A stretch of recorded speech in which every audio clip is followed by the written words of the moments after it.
خشک ہو جا خاک ہو کے خاک میں مل جا فرات، خاک تجھ پر دیکھ تو سوکھی زبان اہل بیت۔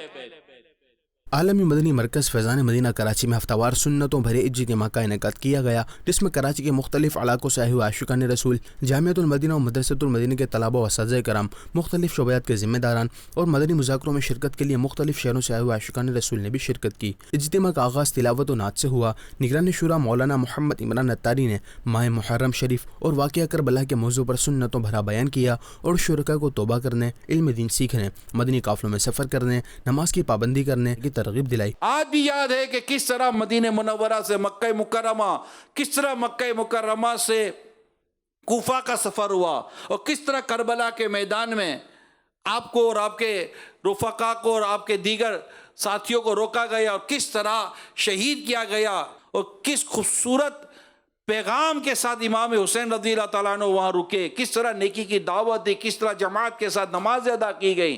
یہ سارے چیزیں ہمارے پیش نظر ہیں۔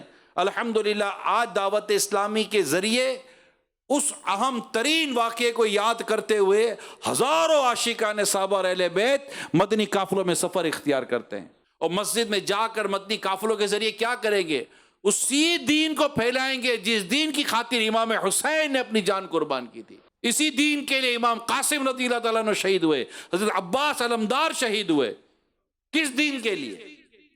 اسی دین کے لیے، دین اسلام۔ اور یہ اسلام وہ دین ہے جو اللہ پاک کو پسند ہے۔ یہ بہت خوبصورت وقت ہے اس یاد کو تازہ کرنے کا کہ میں گھر بیٹھ کر نہیں، امام حسین کی یاد میں راہ خدا میں سفر کر کر انشاءاللہ تعالی ان کی قربانی کی یاد کو مناؤں گا میں۔ بیان کے بعد اجتماع میں شریک عاشقان رسول کو معمول کے مطابق درود و سلام پڑھائے گئے اور ذکر اللہ کا سلسلہ ہوا، دعا بھی کروائی۔ ہماری بیماریاں دور کر دے، ہمارے بیماروں کو شفا عطا کر دے، ہماری پریشانیاں دور کر دے، ہمارے دکھوں کو دور کر دے، ہماری بے چینیوں کو دور کر دے۔ دعا کے بعد اللہ پاک کے پیارے پیارے آخری نبی محمد عربی صلی اللہ علیہ وآلہ وسلم کے بارگاہ میں صلاۃ والسلام بھی پیش کیا گیا۔ انہوں نے بتایا کہ صحابہ اور اہل بیت کے بارے میں کہ کس طرح وہ اپنا ایمان پر جذبہ رکھتے تھے اور اپنے آپ کو ایمان پر کس طرح ثابت قدم رکھ کر وہ پیارے آقا صلی اللہ تعالیٰ علیہ وآلہ وسلم کے دین کو بچایا انہوں نے۔